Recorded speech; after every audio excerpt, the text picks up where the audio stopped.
አብዛኛው ቤተክርስቲያን አደጋ ውስጥ ነው። ሰላም እንዴት ናችሁ? ወንድማችሁ መስፍን ነኝ። ዛሬ እንግዲህ ስለ ቤተክርስቲያን አንዳንድ ጉዳዮች እናያለን። ቤተክርስቲያን ንስሐ እንዲገባ ጥሪ ለማቅረብ ነው የመጣሁት ወደዚህ። እንግዲህ እንደምናየው መጽሐፍ ቅዱስ ለቤተክርስቲያን የሰጣቸው ተልእኮች አሉ። እነዚህን ተልእኮች ቤተክርስቲያን እየተወጣች ነው ወይስ በማይገባ ጉዳይ ላይ ተጣምዳለች የሚለውን አብረን እናያለን። እንግዲህ መጽሐፍ ቅዱስ ላይ ስንመለከት ጌታ ኢየሱስ ክርስቶስ ለቤተ ክርስቲያን ከሰጠው ዋናና ዋና ዓላማው አንዱ ወንጌልን ለፍጥረታት ሁሉ እንዲሰብኩ ማቴዎስ ወንጌል ምዕራፍ 28 ላይ ጌታ ኢየሱስ ተናግሯል። እንግዲህ ወደ ዓለም ሁሉ ሂዱ ብሎ ወደ ዓለም ሁሉ የተላከችው ቤተክርስቲያን ወደ ዓለም ሁሉ እየሄደች ነው ወይስ ሰፈር ላይ ህንፃ ግንባታና ሙዚቃ መሳሪያ ላይ እንደዚሁም ደግሞ አጥር ግንባታ ላይ ናት የሚለውን ዛሬ ሰፋ አድርገን እናያለን። እንግዲህ ያው እኔ ከታዘብኩት በዚህ ዘመን አብዛኛውን ቤተክርስቲያን በሚዲያም በአካባቢም ስትመለከቱ ምንድን ነው እየሰራች ያለችው?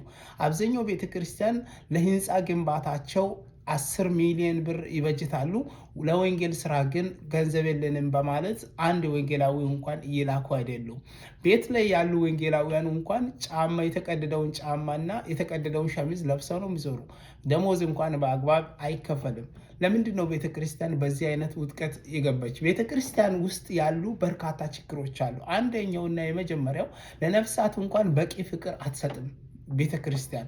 ይሄን ማሻሻል አለባት። ጌታ ኢየሱስ ክርስቶስ የሞተው እኮ ለአጥር አይደለም፣ ለህንፃ አይደለም። ጌታ ኢየሱስ የሞተው ለሙዚቃ መሳሪያ አይደለም። አስቡ እስቲ በአንዳንድ ቤተ ክርስቲያን 2-3 ኪቦርድ አለ። ያ ኪቦርድ አንድ ቀን ማብራት ባይኖር ሰዎች ለአምልኮ አይመጡም።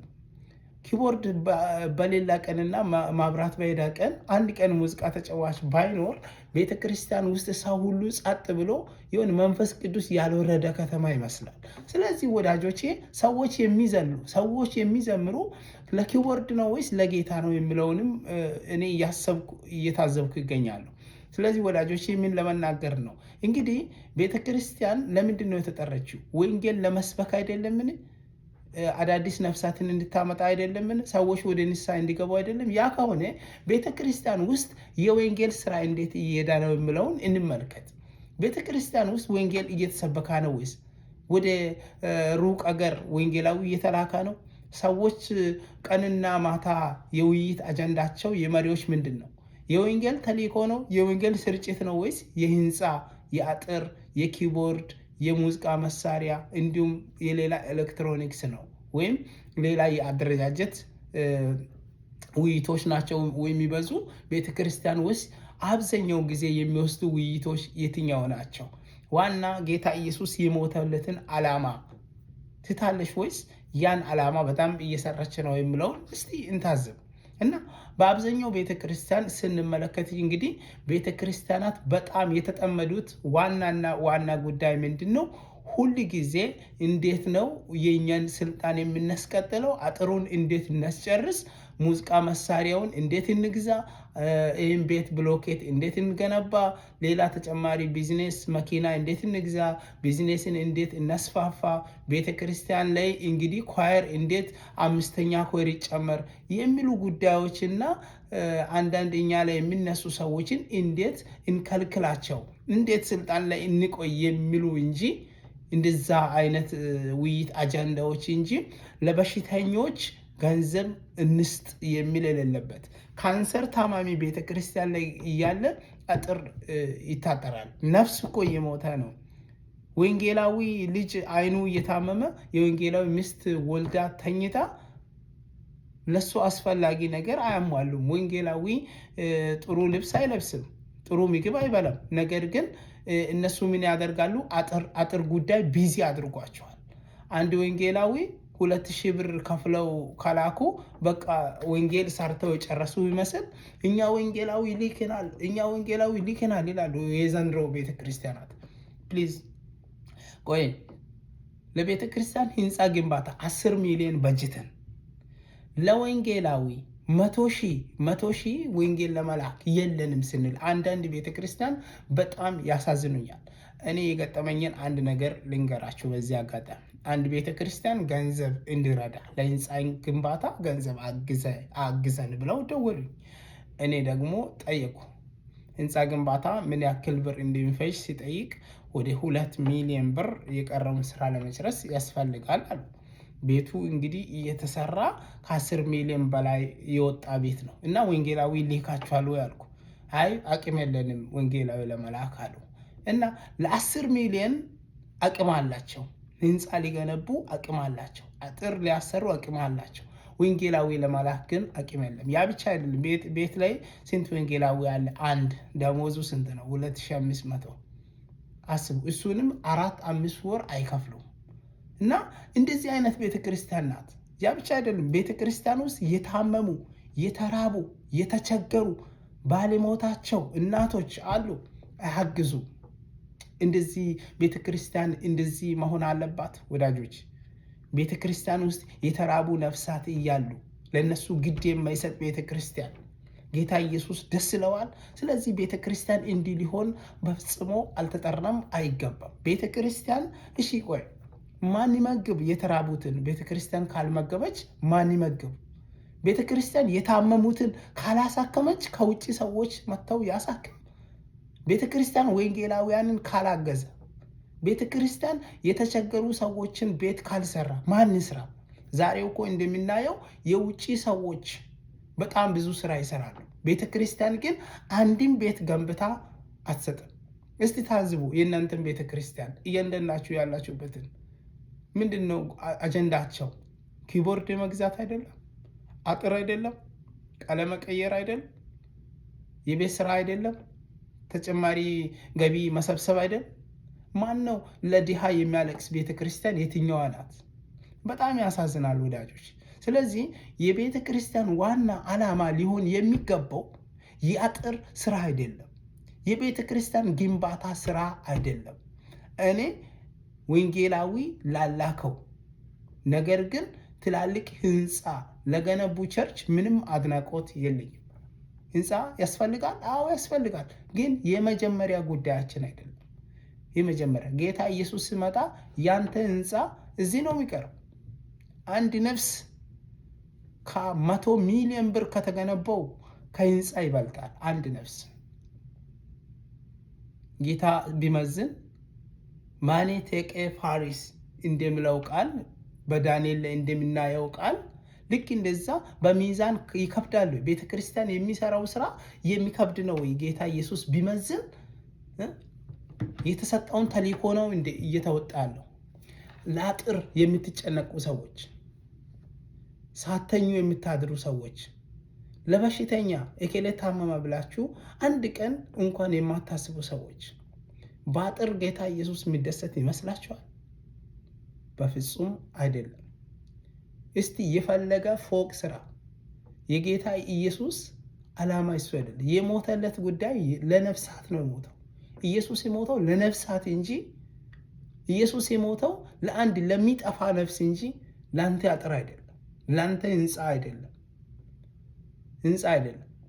ይኸውልህ መንፈስ ቅዱስ ከሌለው በኪቦርድ ብቻ በኪቦርድ መንፈስ ከሚጨፍር ታላላቅ ህንፃዎች አንድ ጎጆ ቤት ሆነው የሚያመልኩ 3 ነፍሳት እነሱ የተሻሉ ናቸው። በጣም መንፈስ ቅዱስ ቢመለከት ይመዝናል። ዛሬም እያየ ነው፣ እየመዘነ ነው። እኔ እንደሚመስለኝ አብዛኛው ቤተክርስቲያን ያለው የመዝሙር ስካር የኪቦርድ ነው፣ የኪቦርድ ነው። ጉልበት የለም፣ በሽተኛ አይፈወስም። 5 ሰዓት ቆሞ ይዘምራል፣ 6 ሰዓት ይኸው በቃ እዛ አንዳንዱ ይወጥቃል በሙቀት። ነገር ግን ምንም አይነት ፍቅር የላቸውም፣ አንድ ልብ የላቸውም። ለድሃ የማይሰጡ የማይራሩ ጨከኞች፣ ከሰው ኪስ ገንዘብ በዘመናዊ ቋንቋ አውልቀው የሚወስዱ ሌቦች፣ መሪዎችና ነቢያት ያሉበት፣ ነገር ግን ለድሃ የማይሰጡ የታመመውን የማያሳክሙ ወንጌላዊን የማይጠብቁ። አስራት የማን ነው? አስራት ለማን ነው? ለህንፃ ስራ ነው። በጣም የሚገርመው በአስራት ገንዘብ ህንፃ የሚሰሩ ቤተክርስቲያናት አሉ። እግዚአብሔር ይገስጻችሁ እናንተ። ምንድን ነው የሚለው መጽሐፍ ቅዱስ? ጳውሎስ ምንድን ነው ያወራው? ብሉይ ኪዳንስ ምንድን ነው ስለ አስራት የሚያወራው? አስራት የሌዋውያን የአገልጋዮች አይደለም? የወንጌላውያን አይደለም ወይ? የወንጌል ሰራተኞች ቀለብ የሚሰፈረው ከአስራት አይደለም ወይ? ስለምንድን ነው በአስራት ገንዘብ አጥር የምትሰሩት? ለምንድን ነው በአስራት ገንዘብ ኪቦርድ የምትገዙት? የጊታር ክር የምትገዙት? ጊታር የምትገዙት? ስለምንድን ነው? ለቁስ ነው እንዴ? ለቀለም ለመቀየር ነው እንዴ? አስራት እኮ የሌዋዊ ነው። አያገባህም።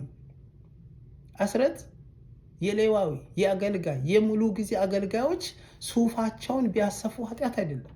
ምግባቸውን ቢበሉ ልጆቻቸው ለነሱ ቀለብ ቢሰፈር መጽሐፍ ቅዱስ የሚፈቅድ ነው። ነገር ግን እናንተ በአስራት ህንፃ ትገነባላችሁ፣ በአስራት ወንበር ትገዛላችሁ፣ ቀለም ትቀይራላችሁ፣ ኪቦርድ። ይሄ ፈጽሞ ከመጽሐፍ ቅዱስ ጋር የሚጋጭ ስራ ነው። ኃጢአት ውስጥ እየወደቃችሁ ነው። አስራት የወንጌላውያን ነው፣ የሐዋርያት። አስራት የእረኞች ነው፣ የመጋቢ ነው። አስራት በእግዚአብሔር ቤት ሙሉ ጊዜያቸውን ሰጥተው እርሻዬ ነው ብሎ ለሚያገለግሉት ለነሱ ቀለብ የሚሰፈርበት እንደሆነ መጽሐፍ ቅዱስ ቃል በቃል በጣም በብዙ ቦታ ይነግረናል። ይህን እያወቃችሁ ነገር ግን በአስራት ገንዘብ መስተንግዶ ይካሄዳል። በየሳምንቱ ቡና ይጠጣል። አይደለም፣ እንደዛ አይደለም። አስራት በቤተ ክርስቲያን ውስጥ ጉባኤ የሚሰራው ከ10 1 ለሌዋውያን የሚሰጥ ገንዘብ ነው። ስለዚህ ለወንጌላውያን ስጡ፣ መጋቢዎች ይብሉ፣ ከዛ ስጡ። መሪዎች አትጨክኑ በእነሱ ላይ። ጫማ ግዙላቸው፣ ሱፍ ጥሩ ግዙ፣ የእነሱን ልጆች አስተምሩ፣ ወንጌላውያንን ላኩ። የሄዱ ወንጌላዊዎች ደግሞ ቀለብ ከዛ ሊበሉ ይገባል። አንተ የአስራትን ገንዘብና የማበን የወንጌል ማህበረቶችን ሌላውንም አንድ ላይ የባኩራትን ሁሉን አንድ ላይ ደርበ አንድ ላይ አድርገህ አጥር ትሰራለህ እንዴ? የትኛው ገንዘብ ለምን ዓላማ እንደሚውል እስቲ ስለ ገንዘብ ልታውቁ ደንቦችን የቤተ ክርስቲያን ልታዩ ይገባል። በተለይም እኔ የኢትዮጵያ ቃለ ሕይወት ቤተ ክርስቲያን ደንብ በደንብ ለብዙ ጊዜ ገለባብጬ አንብቤያለሁ። በመሪነትም ረጅም ጊዜ እንደሰራው እኔ የሚያውቁኝ ሰዎች ያውቃሉ። በወጣቶች ቢያንስ ከ7 እስከ 8 ዓመት፣ በአባቶች ከ6 ዓመት በላይ ሰርቻለሁ። አስራት በቤተ ክርስቲያን ውስጥ የሚሰፈረው አስራት ለቤተ ክርስቲያን አገልጋዮች ነው። ስለዚህ ለቤተ ክርስቲያን አገልጋዮች የሚሰጠውን በአጥራት ታስገቡ። አንደኛ። ሌላ ደግሞ ምጽዋትና ማባ የድሃዎች አይደለም? የመባሊቶች አይደለም? የበሽተኞች አይደለም ወይ? ማባ አስራትና ምጽዋትን ማባን አይለይም። አንድ ላይ አንድ ኮሮጆ ላይ በቃ ደምሮ ዛሬ ገቢ ይሄ ብሎ ለቡና 50 ብር አውጣ፣ 100 ብር እንጨት ይገዛ፣ ለብሎኬት 700 ምናምን ይላል። ከምኑ ነው የምትጽፈው? የግንባታ ባጀት ሄደ ልማት አሰርተ በግንባታ ስም ሰብስበ ግንባታ ማሰራት ይችላል። ነገር ግን ለወንጌላውያን በተባለው፣ ለእረኞች በተባለው፣ ለመጋቢያን በተባለው እንዲሁም ደግሞ ለሐዋርያት፣ ለወንጌል አገልጋዮች በወንጌል ዓላማ ብቻ የሚውለውን ገንዘብ አንተ አጥርና ቀለም እያልክ ወጪ ታደርጋለህ እንዴ? አይደረግም። እንዲህ ይደረጋል ካልክ መነጋገር እንችላለን። እያንዳንዱን ነገር እዚህ ለመጥቀስ ስላልፈለግኩ ነው። ከመጽሐፍ ቅዱስ መጥቀስ ይቻላል እያንዳንዱን ነገር፣ አሁን የሚያወራውን ነገር ወዳጆች። ስለዚህ ቤተክርስቲያን ንስሐ ልትገባ ይገባል። ሌላ ደግሞ ቤተክርስቲያን የመጀመሪያ ውድድሩ አሁን የሆነው በምንድን ነው?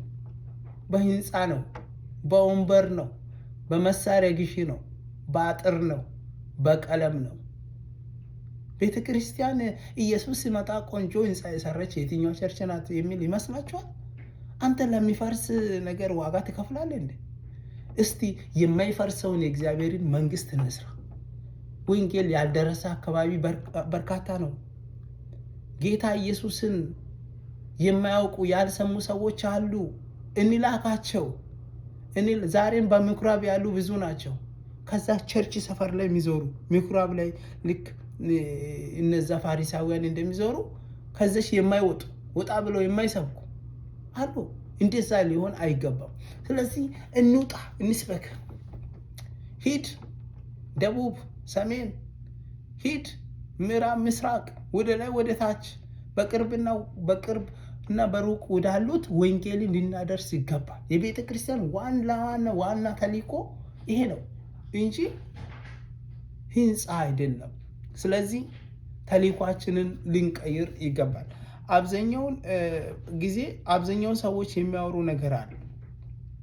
አንዱ ቤተ ክርስቲያን ህንፃ ግንባታ ህልውና ነው ብሎ የሚያስብ ሰዋል። ህልውናችን ነው ብለው እንዴት ህልውና ሊሆን ይችላል? ቤተ ክርስቲያን ህንፃ እንዴት ወንበር የቤተ ክርስቲያን ህልውና ሊሆን ይችላል?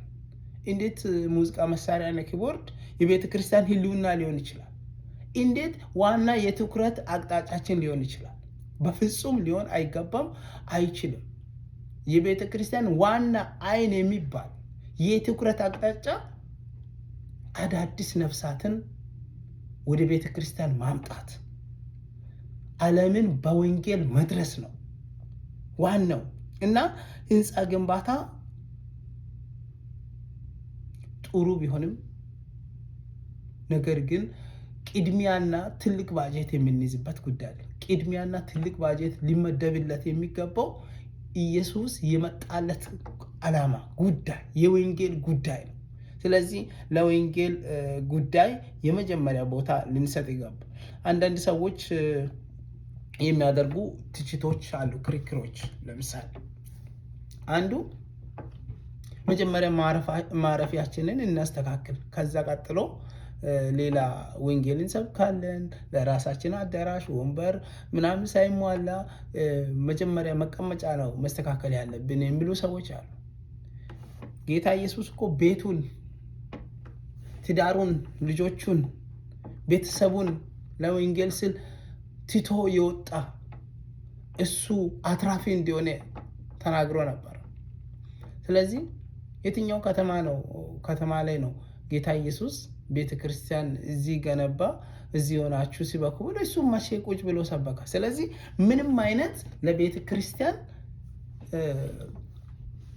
የመጀመሪያና ቦታ አስተካክለን ከዚህ መነሻውን አስተካክለን ነው መነሳት ያለብን የሚባል ሀሳብ አለ። ይሄኛው ነገር በፍጹም ተቀባይነት የሌለ ሊሆንም የማይገባ ነው። የመጀመሪያ ጉዳይ ምንም በየትኛውም ከተማ የትኛውም ቦታ ላይ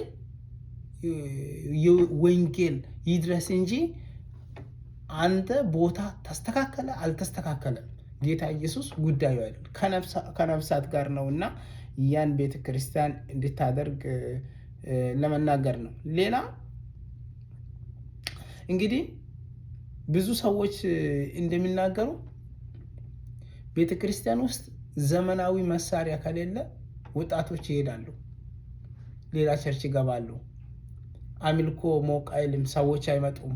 ስለዚህ ሙዚቃ መሳሪያ የመጀመሪያ ሊሆን ይገባል ብለው ከአንድም 3-4 አይነት ሙዚቃ መሳሪያ ይገዛሉ። ጥሩ ነው። ነገር ግን አንድ ወንጌላዊ ለመላክ አቅም የለንም፣ ብር የለንም፣ ወንጌላዊ ለማልበስ፣ ለማብላት፣ ደሞዝ ለመክፈል፣ መጋቢ ለመቅጠር አቅም የለንም ይላሉ። ነገር ግን ሙዚቃ መሳሪያ ተደራራቢ ይገዛል። ይሄ ፈጽሞ ስህተት ነው ወዳጆች። ስለዚህ የመጀመሪያ ጉዳይ ወንጌልን ማድረስ ነው፣ ለነፍሳት ፍቅር መስጣት ነው፣ የታመሙትን ማሳከም ነው። ማቴዎስ ወንጌል ምዕራፍ 25 ላይ ያለውን ቃል ትዝ ትላላችሁ? ምንድን ነው የምለው? ተርቤ አብልታችሁኛል ነው። የተራቡትን ማብላት የቤተ ክርስቲያን ዋና አንዱ ተልእኮ ነው። የተጠሙትን ማጠጣት፣ የታሰሩትን መጠየቅ፣ መንገድ ላይ የወደቁትን መንሳት፣ ቤት ለሌላቸው ቤት መስራት፣ ጌታ ኢየሱስ ይወድሃል ብለው መናገር፣ ማንም የማይጠይቃቸው ጠያቂ የሌለ ሆስፒታል ላይ የታመሙ ሰዎችን ቤተ ክርስቲያን ሄዶ መጠየቅ፣ ይሄ በጣም ለቤተ ክርስቲያን በጣም አስፈላጊ ነገር ነው።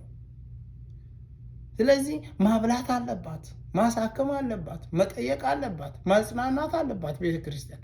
ይህን ማን ይስራ? ህንፃ ላይ ተጣምደን እነዚህ ሰዎች ወዴት ሄዱ? አንዳንዱ ለፎጋራ አይነት ይመስላል። 10 ዳቦ ይዜ ጠይቅ ያለው ብለ ሆስፒታል ደርሴ እንድትመጣ አይደለም።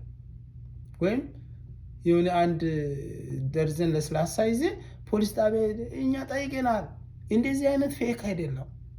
ዲፕ ሄደ አቅምን አሟጠ ጊዜ ሰጥ አንድ ለአንድ እየመከርክ እየጸለይክ እየታገይ በየቀኑ የምትሰራው ጉዳይ እንጂ በአመት 1 ቀን 2 ሰዓት ጎዳና ላይ ቆመ መተ ወንጌል ስርጭት ጨርሰናል አይባል። ወንጌል ስርጭት የማያልቅ ጉዳይ በየቀኑ ሊሰበክ በየቀኑ ሊንደርስላቸው የሚገባ በርካታ ሰዎች አሉ። ቅርብ ጎረቤታችን ላይ አሉ፣ ሩቅ ላይ አሉ። ስለዚህ በጣም አሳፋሪ ነገር በሌላ ክፍል የሚሰራው ቪዲዮ አለ። ወንጌል ስርጭት ተብሎ በቤተ ክርስቲያን አሁን የሚወጣው የወንጌል ስርጭት አግባባዊ ነው? ውጤታማ ነው? ህፃናትን ሊከው መሪዎች ወደ ራሳቸው ውይይት ይገባሉ። አይመለከታቸው? የወንጌል ስርጭት አባቶችን አይመለከትም? እናቶችን አይመለከትም? የቤተ ክርስቲያን መሪዎችን አይመለከትም? መጋቢን አይመለከትም ወይ? ወጣቶችን ነው? እነዛን 3-4 ሰዎችን ነው የሚመለከተው በእናንተ ቸርች? ለምንድን ነው ሁሉ ጉባኤ ወጥቶ መንገድ ላይ ጎዳና ላይ ቆሞ የማይሰብከው የማይጸልየው? ለሌሎች ምሳሌ የማይሆነው? ሩቅ አገር በገንዘባቸው የማይሄዱ ለምንድን ነው? እይታችን ልናስተካክል ይገባል። የወንጌል ጉዳይ ቀልድ አይደለም። እግዚአብሔር የሆነው ኢየሱስ ከሰማይ የመጣለት ጉዳይ ነፍሱን ሰጥቶ በመስቀል ላይ ኤሎሄ ኤሎሄ ለማ ሰበቅተኒ እያለ እያለቀሰ አንገቱን ደፍቶ በእኛ ምትክ ሞቶ ሞት የሚገባንን እኛን ያዳነበት መራራውን ጽዋ የቀመሰው ለዚህ ዓላማ ነው። ህንፃ እንዲሰራ የሞተው ኢየሱስ የለም። ስለዚህ ወንጌልን እንስበክ፣ በወንጌል እንድረስ። ወንጌልን ካልሰበክን ወዮልን። ጳውሎስ ምንድን ነው አለው? ወንጌልን ባልሰብክ ወዮልኝ። የወንጌል ማይበርተኛ ይሆን ዘንድ ግድ ይለኛል። ወዮላችሁ። ወንጌልን የማትሰብክ ቤተክርስቲያን ወዮልህ። ወንጌልን የማትሰብክ ሴት፣ ወንጌልን የማትሰብክ ወንድ፣ ወንጌልን የማትሰብክ አባት እናት ወዮልሽ። ጳውሎስ ይህን ነው ያለው። ወንጌልን ባልሰብክ ወዮልኝ ነው። ወዮላችሁ ወንጌልን የማትሰብኩ፣ ወንጌልን የወጣቶች ስራ ያደረጋችሁ፣ የውስን ሰዎች ስራ ያደረጋችሁ፣ ስለ ወንጌል የምታውቁ ነገር ግን ለወንጌል የሚያስከፍለውን ዋጋ ለመክፈል የምትፈሩ ችላ ያላችሁ እናንተ ሰዎች፣ መሪዎች፣ እናንተ ቤተክርስቲያን፣ እናንተ አገልጋዮች ወዮላችሁ።